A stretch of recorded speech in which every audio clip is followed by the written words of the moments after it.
भी देश के नहीं हो सकते। मुसलमान इस देश का हो सकता है, दलित इस देश का है, पिछड़ा इस देश का है, मगर ये पाखंडी इस देश के कभी नहीं हुए। कहाँ चले गए विश्व हिंदू परिषद वालों, वहाँ कहाँ मर गए बजरंग दल वालों। फटती है क्या जाने, वो हिंदू बहन बेटियां नहीं है और इनका काम ही है गाय गंगा की बात करने वाले लोग। ये दंगा कराते हैं सबसे ज्यादा देश के अंदर। ये उन्मादी लोग हैं, ये आतंकवादी लोग हैं, ये देशद्रोही लोग हैं, ये पाखंडी हैं, ये नौटंकी हैं, इस देश का खाते हैं और देश के लिए कभी काम नहीं कर सकते। अस्सलाम वालेकुम दोस्तों, मैं हूं शारिफ खान। एक बड़ी खबर आपके लिए लेकर के आया हूं।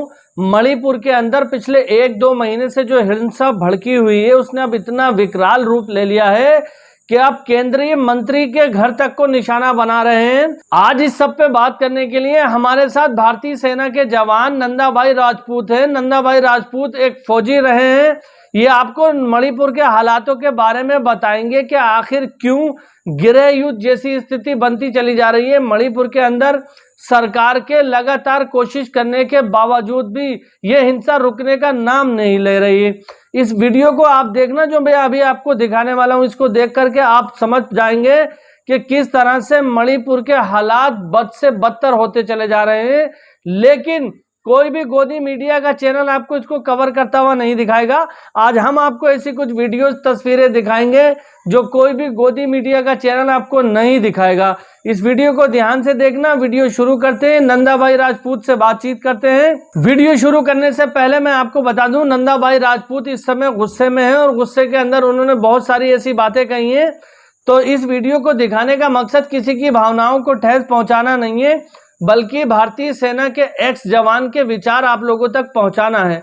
नंदा भाई राजपूत इस सब पर क्या सोचते हैं, उनका क्या सुझाव है और भारतीय जनता पार्टी और सरकार को लेकर उनका क्या सुझाव है, और जिस तरह से अंधविश्वास के नाम पर बाबा घूम रहे हैं वो मणिपुर में जाके इस लड़ाई को क्यों नहीं रुकवाते, इस सब पर बातचीत करने के लिए नंदा भाई राजपूत हमारे साथ मौजूद है। बता दूं कि नंदा भाई राजपूत ने जो कुछ भी कहा है उसकी सत्यता की पुष्टि हम नहीं करते।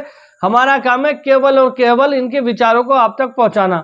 तो चलिए शुरू करते हैं वीडियो। ये तो खुद चाहते हैं गृह युद्ध होना हो, हर राज्य में गृह युद्ध जैसी स्थिति पैदा कर रहे हैं और इनका काम ही है गाय गंगा की बात करने वाले लोग। ये दंगा कराते हैं सबसे ज़्यादा देश के अंदर। ये उन्मादी लोग हैं, ये आतंकवादी लोग हैं, ये देशद्रोही लोग हैं, ये पाखंडी हैं, ये नौटंकी हैं, इस देश का खाते हैं और देश के लिए कभी काम नहीं कर सकते। ये इतने हजारों वर्षों से इस देश में रह रहे हैं, ये हराम की खाने वाले लोग, मगर आज तक इस देश के लिए हो पाए और ये देश को नोचते रहे हैं। जब जब देश का भारतवासी बड़ा है, उस भारतवासियों को लूटने का काम किया इन विदेशी पाखंडियों ने, समझे नहीं। ये कभी देश के नहीं हो सकते। मुसलमान इस देश का हो सकता है, दलित इस देश का है, पिछड़ा इस देश का है, मगर ये पाखंडी इस देश के कभी नहीं हुए। जब जब इस देश ने तरक्की करने की कोशिश करी, इसको अंधविश्वास में धकेलने का काम किया इन पाखंडियों ने। आज देश के क्रांतिकारी जो असली भारतवासी हैं वो आज फिर लड़ने को तैयार हैं और ये कहाँ कहाँ अनुवाद कराएंगे जात पात धर्म मजहब के नाम पे। बहुत समय हो गया, 9 साल बेमिसाल, 9 साल बेमिसाल नहीं, देश का बुरा हाल करने वाले पाखंडी हो तुम। बलात्कार करते हो, ये बेमिसाल है। लोगों की खाल खिंचवा लेते हो मॉब लिंचिंग के नाम पे, ये बेमिसाल है, समझे। लोगों की दाल रोटी छीन लेते हो, ये बेमिसाल है। नोटबंदी के नाम पे देश के लोगों को तंग करते हो, ये बेमिसाल है। GST लगा देते हो, व्यापारियों को ख़त्म करने का काम करते हो, समझे। सबकी ऐसी तैसी करते हो GST के नाम पे, ये बेमिसाल है। आप मुझे बताओ, जो पुल बनाते हैं पुल टूट जाते हैं, ये बेमिसाल है। आप बताइए। और तो और ट्रेनों में आपस में एक्सीडेंट हो जाता है, उसे धर्म के एंगल से जोड़ के बताते हैं पाखंडी, ये बेमिसाल है। और पाखंडियों को सुरक्षा दी जाती है इस देश में।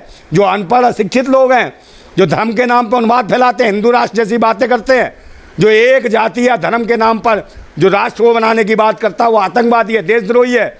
अगर ऐसे लोगों को सुरक्षा देते हैं ये लोग, बागेश्वर जैसे बाबा को, तो ये सरकार आतंकवादी और देशद्रोहियों की है। इसके खिलाफ एक देश के क्रांतिकारियों को उठना पड़ेगा। इस राष्ट्र को, देश के संविधान को, बाबा भीमराव अम्बेडकर के संविधान को बचाने के लिए सभी भारतवासियों को खड़ा होना पड़ेगा। मणिपुर के लोग को कौन मार रहे हैं? ये सब उग्रवादी हैं, पैसे के ऊपर काम कराए हैं लोगों को, मतलब तंग करने का काम है देश में उन्माद। मैंने कहा नहीं, धर्म मजहब जाति जनजाति इन सबको आपस में भिड़ाना जाति पाति के नाम पे। और इसमें कौन है?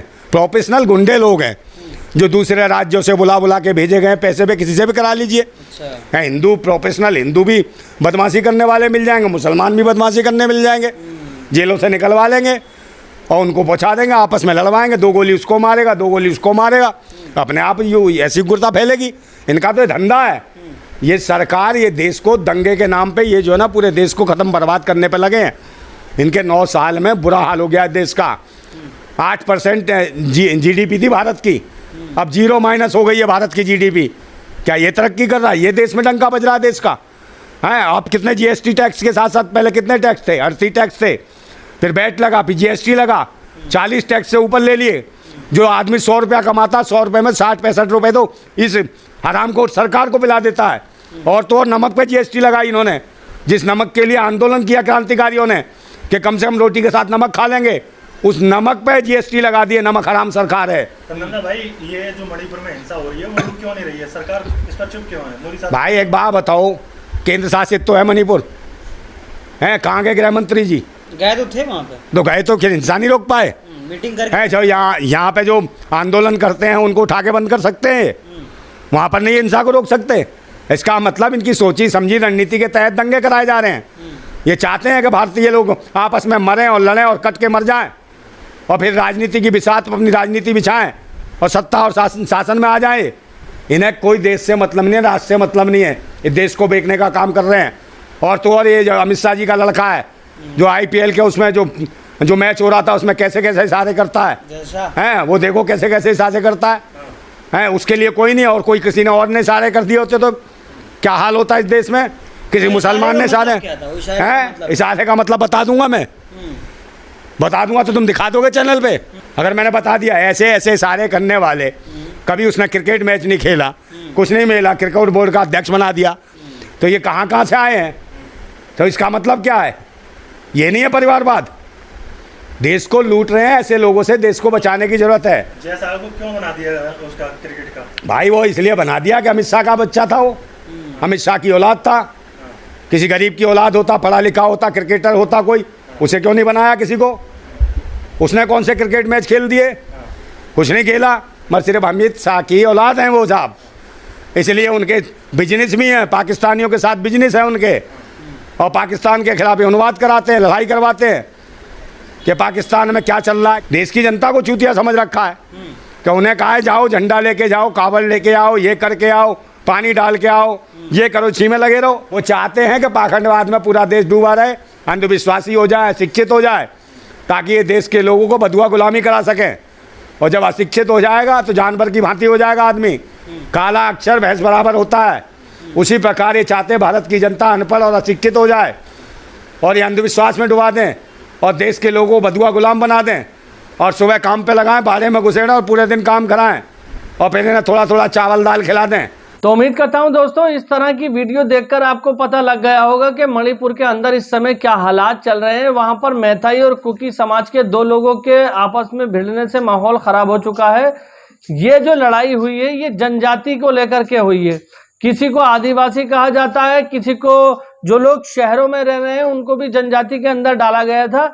इस सब को देखते हुए थोड़ा सा विवाद चालू हुआ और उसके बाद अब इस विवाद ने इतना विकराल रूप ले लिया है कि लोगों के घरों में आग लगा दी जा रही है, लोगों की गाड़ियों को जला दिया जा रहा है, और ऐसी भाषा का प्रयोग वहां पर हो रहा है। भारत के अंदर रहने वाले एक राज्य में जितने भी अंधविश्वासी लोग हैं अपनी धार्मिक रोटियां सेकना चाहते हैं। मैं आपको बता दूं कि ये जितने भी धर्म का चोला ओढ़ करके साधु संतों के वेश में घूम रहे हैं और हिंदू राष्ट्र बनाने की बात करते हैं, इन सभी को ले जाकर के मणिपुर में बिठाया जाए और इनसे कहा जाए कि अगर आपके पास चमत्कारी शक्तियां हैं, अगर आपके ऊपर भगवान की इतनी ही कृपा है, तो आप इस लड़ाई को रोको, और अगर आप यहां से ये लड़ाई नहीं रोक पाए तो आपके ऊपर कानूनी कार्रवाई की जाएगी। क्योंकि जिस तरह से धीरेन्द्र शास्त्री का बयान आया था कि ट्रेन की घटना होने वाली है, ये भी उनको पता था, तब भी वो नहीं रोक पाए। उसी तरह से मणिपुर की घटना के बारे में भी तो पता होगा, तो इनसे पूछो कि इसको रोकने का क्या समाधान है।